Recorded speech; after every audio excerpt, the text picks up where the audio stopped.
Hello dear students, welcome to this video. Today in this video we are going to study about pregnancy and embryonic development. So let's start the topic. After implantation, finger-like projections appear on the trophoblast called chorionic villi, which are surrounded by uterine tissue and maternal blood. तो इससे पीछे के video में हमने जाना था कि जो स्टेजेस होती हैं डेवलपमेंट की, जो स्टेजेस थी उसमें हमने जब ब्लास्टोसिस्ट स्टेज के बारे में पढ़ा था तो उसके अंदर जो ब्लास्टोमेयर्स थे, ब्लास्टोसिस्ट के अंदर देखिए हमने जाना था कि ब्लास्टोसिस्ट के अंदर जो ब्लास्टोमेयर्स थे वो एक आउटर लेयर के अंदर अरेंज हो जाते हैं जिसको हमने ट्रोफोब्लास्ट कहा था, और अंदर एक ग्रुप ऑफ सेल्स बन जाता है जिसको हमने कहा था इनर सेल मास। तो अब ये क्या कह रहा है, जो ट्रोफोब्लास्ट की जो लेयर है, मान लीजिए ये जो आउटर बाउंड्री के सेल्स हैं, ये ट्रोफोब्लास्ट के सेल्स हैं, तो ये क्या करेगा, ट्रोफोब्लास्ट के जो आउटर बाउंड्री के जो सेल्स होते हैं उसके ऊपर इम्प्लांटेशन होने के बाद फिंगर लाइक प्रोजेक्शंस निकल आते हैं। मतलब ये क्या होंगे, फिंगर लाइक प्रोजेक्शंस जो ट्रोफोब्लास्ट के ऊपर इम्प्लांटेशन होने के बाद फिंगर लाइक प्रोजेक्शंस डेवलप हो जाते हैं, जिसको हमने कहा है कोरियोनिक विलाई, जो कि जो यूट्राइन टिश्यू, मतलब जो यूट्रस का जो टिश्यू होता है और मैटरनल ब्लड होता है वो उसको सराउंड कर लेता है, जो सभी जो है सराउंड कर ले जाते हैं। तो ये कोरियोनिक विलाइज क्या होते हैं, तो आप कहेंगे these are the finger like projections appear on the trophoblast which is surrounded by uterine tissue and maternal blood. तो यूट्राइन टिश्यू है और मैटरनल ब्लड है, वो ट्रोफोब्लास्ट के ऊपर कुछ फिंगर लाइक प्रोजेक्शंस होती हैं उसको सराउंड कर लेते हैं, जिसका हमने नाम दिया है कोरियोनिक विलाई। देखिए, the chorionic villi and uterine tissue become interdigitated with each other and jointly form a structural and functional unit between the developing embryo यानी fetus and maternal body called placenta. तो ये जो structure, ये जो link बन चुका है, link किसके बीच में, एक तो कोरियोनिक विलाई हो गया और साथ में जो यूट्राइन टिश्यू है और मैटरनल ब्लड है, इन तीनों का एक लिंक बन चुका है। वो बहुत ही आपस में इंटरडिजिटेटेड लिंक हो चुके हैं, और उससे के बाद क्या बनता है, ये जो लिंक है इसको हम कह देते हैं this is the structural and functional unit between the foetus and the mother. तो मदर और फिटस के बीच में ये जो लिंक बन गया है इसको हमने नाम दिया है प्लेसेंटा। तो प्लेसेंटा के बारे में आपको, तो अभी तक हमने जाना कि कोरियोनिक विलाइज क्या होती हैं। कोरियोनिक विलाइज मतलब these are the finger like projections which are appear on the trophoblast layer, और ये जो फिंगर लाइक प्रोजेक्शंस जिसको हमने कोरियोनिक विलाई कहा उसको यूट्राइन टिश्यू और मैटरनल ब्लड सराउंड कर लेता है, तो उसके बीच में एक लिंक बन जाता है, दे बिकम इंटरडिजिटेटेड, यही वर्ड आपको यूज करना है। तो इसको हम कह देते हैं प्लेसेंटा। आगे देखिए, the placenta facilitate the supply of oxygen and nutrients to embryo. तो इसके प्लेसेंटा के फंक्शन ये बता रहा है कि सबसे पहला क्या है कि जो एम्ब्रियो को ऑक्सीजन की सप्लाई और न्यूट्रिएंट्स की सप्लाई करना, साथ में also removal of carbon dioxide and excretory waste material produced by embryo. तो जो एम्ब्रियो की बेसिक रिक्वायरमेंट है, जैसे कि ऑक्सीजन की सप्लाई, न्यूट्रिएंट्स की सप्लाई, इसके साथ साथ जो बॉडी वेस्ट निकाल रही है, एम्ब्रियो की बॉडी वेस्ट निकाल रही है, CO2 और एक्सक्रीटरी जो वेस्ट है उसको बॉडी से उसके बाहर निकालना, ये सब प्लेसेंटा के थ्रू होता है। The placenta is connected to the embryo through a umbilical cord which helps in transport of substance to and from the embryo. तो जो प्लेसेंटा है वो एम्ब्रियो से किसके थ्रू लिंक होता है, तो एक अम्बिकल कॉर्ड होती है। देखिए डायग्राम में ये जो अम्बिकल कॉर्ड्स हैं, अम्बिकल कॉर्ड्स हैं और इसके अंदर ब्लड वेसल्स हैं, तो अम्बिकल कॉर्ड जो है वो प्लेसेंटा से लिंक होते हैं। मतलब जो प्लेसेंटा है उसके बाद प्लेसेंटा और एम्ब्रियो के बीच में ये अम्बिकल कॉर्ड्स हैं, और जो कि हेल्प क्या करते हैं, ट्रांसपोर्ट ऑफ सब्सटेंस की ट्रांसपोर्ट करना है। एम्ब्रियो को जो सब्सटेंस चाहिए उसको उसके पास लेके जाना है, और जो एम्ब्रियो को अपनी बॉडी से बाहर निकालना है उस सब्सटेंस को बॉडी की, जो ये मदर की बॉडी है उसके अंदर ट्रांसफ़र करना है। तो ये है आपका मेन फंक्शन प्लेसेंटा, और जो कि इसके थ्रू कनेक्ट है umbilical cord.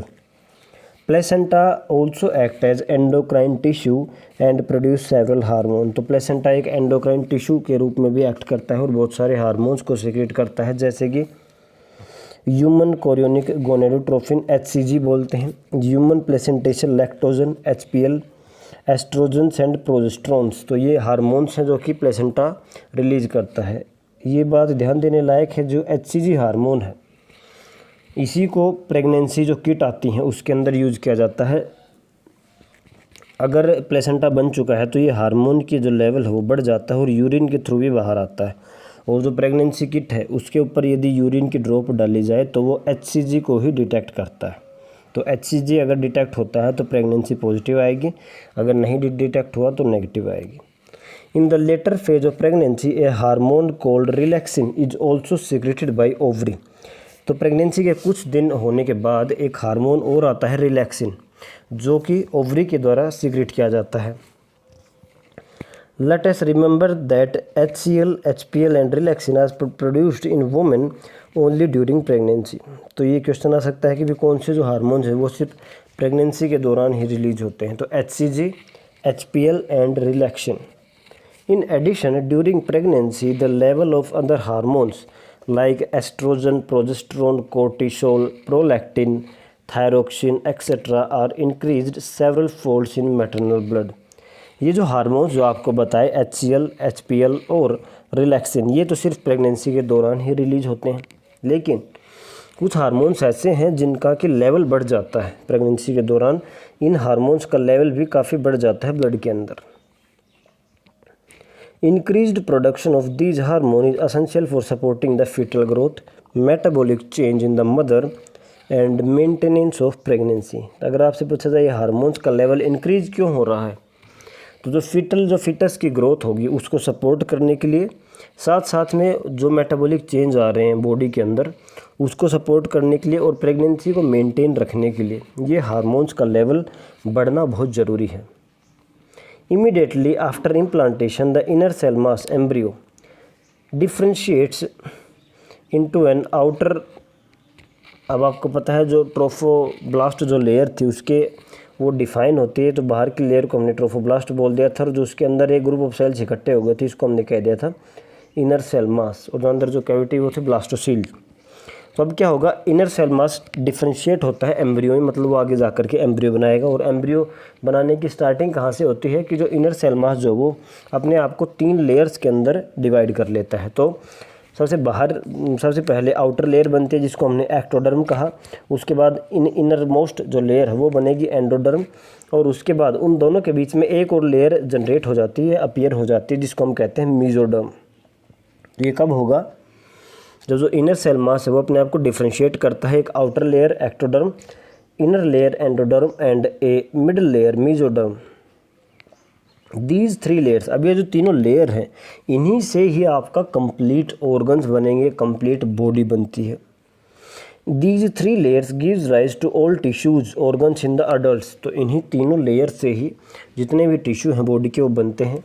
It needs to be mentioned here that the inner cell mass contains certain cells called stem cells, which have the potential to give rise to all tissues and organs। तो देखिए ये जो आपके sales होते हैं ये special type के cell हैं। जो इनर सेल मास के अंदर कुछ एक सेल्स होते हैं जिसके अंदर ये प्रॉपर्टी होती है कि वो सेल हर तरह के सेल को जन्म दे सकता है। मतलब मैं ये कहता हूँ कि भाई अगर माइटोटिक मतलब ये अगर स्टेम सेल है तो इस सेल से अब माइटोसिस होगा तो इससे 2 सेल बनेंगे, आगे इससे 2 और बनेंगे। तो ये हर तरह के सेल, ये आपके लंग्स के सेल को बना सकता है, हार्ट के सेल को बना सकता है, स्किन के सेल्स को बना सकता है, हेयर सेल्स को बना सकता है। तो मतलब स्टेम सेल क्या है, it can give rise to all the types of cells. तो जितने भी टाइप्स के सेल्स हैं उसको ये पैदा कर सकता है। तो stem cells which have the potency मतलब potential ability to give rise to all the tissues and organs. तो इसीलिए एक स्टेम सेल कल्चर की एक टेक्निक है कि जो एम्ब्रियो जब सिंगल सेल्ड है या बहुत ही इनिशियल स्टेज के ऊपर, वहाँ से अगर सेल को आइसोलेट कर लिया जाए तो वो एम्ब्रियो से जो बच्चा बनेगा उसके बाद अडल्ट बनेगा, उस अडल्ट को यदि कोई लाइफ में डिजीज आती है तो उसको हम ठीक कर सकते हैं यदि हमने उसके स्टेम सेल्स को पहले से रिस्टोर किया है।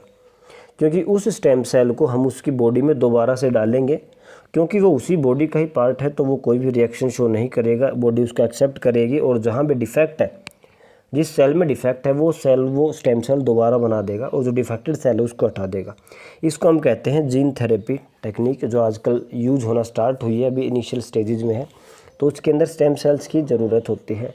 तो स्टेम सेल्स कौन से होते हैं भी? ऐसे सेल्स जो हर एक तरह के टिश्यूज़ और ऑर्गन्स को पैदा करने की पोटेंशियल रखते हैं, इसीलिए हम इसको कहते हैं these are called totipotent cell. Totipotent मतलब they have the total potential of producing all types of tissues and organs.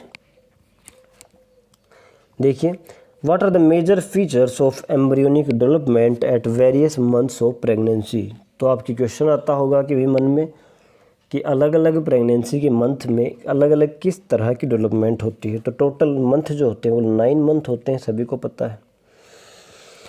In human beings after 1 month of pregnancy embryos heart is form. तो सबसे पहले 1 मंथ के बाद embryo का heart बनता है। The first sign of growing fetus may be noticed by listening the heart sound carefully through the stethoscope. तो जो पहली जो साइन जो आवाज़ है वो फिटस से आती है उसकी हार्ट के साउंड की, जो 1 मंथ के बाद बन जाता है। By the end of 2nd month of pregnancy the foetus develops limbs and digits. तो दूसरे मंथ के एंड में लिम्स जो हाथ और पैर बनते हैं उसकी उंगलियां बनती हैं। By the end of 12 weeks यानी फर्स्ट ट्राइमेस्टर 12 वीक्स लगभग 3 महीने का।